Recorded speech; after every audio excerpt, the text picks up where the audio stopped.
Gregory John Channing is the key witness in the trial and was the first to take the stand in the trial of Gary Stewart Miles. Miles is accused of murdering his flatmate Paul Stamp in September last year. Miles and Channing had bashed Mr. Stamp before putting him in the boot of a car and driving to an industrial area of Darwin. Channing told the court he'd witnessed Miles douse the top of the car with petrol. He said he asked Miles, "What the are you doing?" Miles allegedly replied, "I'm going to kill this."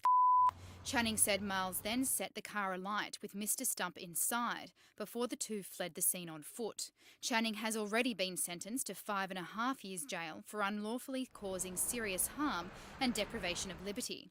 But in his cross-examination, the defence accused Channing of setting the car alight. The defence also said Channing disliked Mr. Stamp because he'd been disrespectful towards his girlfriend.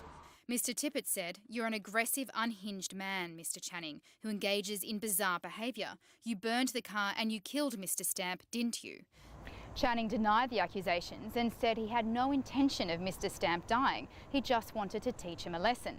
The court heard that Channing and Miles had put Mr. Stamp into the boot of the car because he'd taken some of their beers. The trial continues. Catherine Gregory, ABC News.